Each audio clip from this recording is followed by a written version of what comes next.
qual setor, embora sejam vários, mas quais setores você vê que a comunicação ele é muito mais eminente para você prospectar bons clientes, prospectar melhores condições de trabalho? Quais que você vê que aqui ele tem um peso um pouco maior?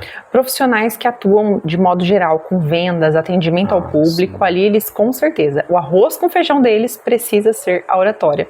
Mas a gente percebe também dentro hoje do mundo corporativo, do mundo educacional, profissionais, principalmente nas universidades, bons professores que têm muita teoria, que têm muita técnica, mas que eles não têm essa humanização, essa comunicação que realmente faz com que os alunos queiram aprender.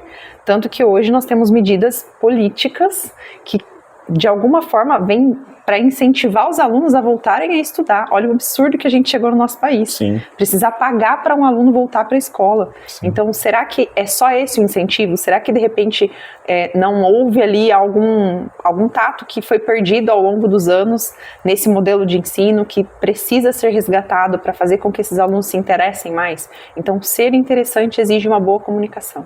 Thaís, e dos vários casos que você tem, que você trabalhou já há muito tempo, sendo uma profissional referencial neste caso e com uma carreira muito sólida, tem casos assim que te marcaram muito mais do que os outros? Que assim, você vê essa pessoa, ela realmente foi uma transformação assim da água, quase que da água para o vinho? Tem, eu vou até citar nome, que é o Martinho, ele foi o meu case de sucesso, que quando ele chegou para nós, eu comecei a duvidar do meu potencial como profissional da comunicação. Tanto que eu fiz um combinado com ele, eu falei, vamos fazer o seguinte, você vai fazer uma quantidade de aulas e você não vai pagar o curso. Perfeito. Porque eu preciso entender se eu vou conseguir te ajudar. Ele tinha um pensamento bem desconexo, então ele começava a conversar, por exemplo, aqui, estamos conversando sobre oratória, e aí entrava uma receita de miojo, um versículo, e aí de repente ele olhava para mim e falava, onde é que eu tô mesmo? E aí nós conseguimos fazer uma organização de pensamento, uma estrutura. O que mais me marcou no caso dele é que ele tinha acabado de assumir um ministério religioso. Ah, ele era um líder religioso. Ele era, e ele perdeu quase 70% dos membros da igreja dele por conta dos sermões. Porque ele não conseguia interagir, ele não conseguia ser interessante, e as pessoas não compreendiam a palavra pela forma como ele entregava. E aí a gente conseguiu construir isso, e quando ele chegou para mim, ele falou, olha, eu quero conversar com as pessoas, eu quero ter uma conversa de corredor, mas eu não sei muito bem o que eu tenho que falar, eu me perco tanto que eu afasto as pessoas.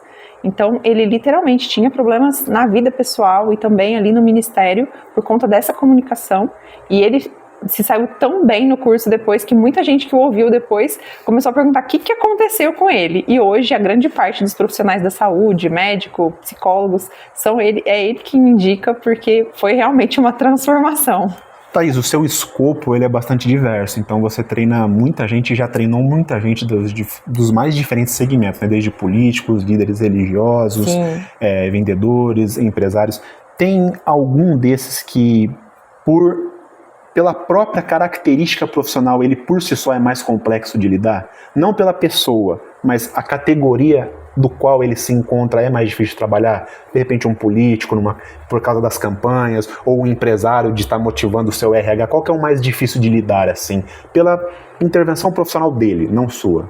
De modo geral, os profissionais que precisam lidar com as redes sociais, mas tem conselhos, regras por trás disso. Como, por exemplo, os políticos. Nós estamos na época agora da pré-campanha, então eles não podem falar abertamente que estão em campanha. Então a gente tem uma série de fatores ali para cuidar, tanto na área da medicina quanto na área da psicologia e também do direito. A gente tem o processo de não mercantilização, que é proibido vender o produto ou serviço deles como um produto e serviço. Eu sei que a OAB é bem rígida com isso. Então não pode, tem uma promoção, vem aqui que você vai comprar comigo. Não pode. Então muitas vezes o profissional ele contrata uma agência de marketing e ele acaba me contratando junto. Eu tive inclusive casos de odontologistas que perderam páginas de Instagram por conta do texto que o marketing mandou. Então, mas foi o próprio conselho que foi atrás? Foi. Caramba. Então, acaba que tem denúncias de outros profissionais. Sim.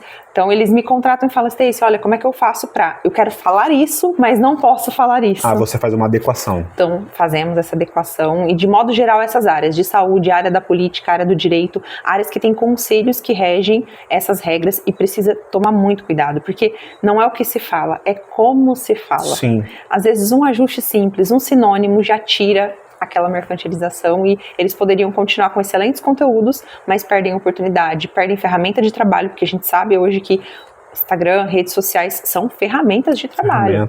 E aí eles acabam perdendo tudo isso. Eu tenho um caso recente de uma cliente que ela perdeu o Instagram com quase 90 mil seguidores por conta desse fato. Não, um Instagram hoje com 90 mil seguidores é um impacto muito grande financeiro.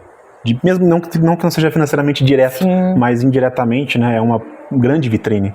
Então, realmente, de fato, tem que ter essa adequação, né? Bastante.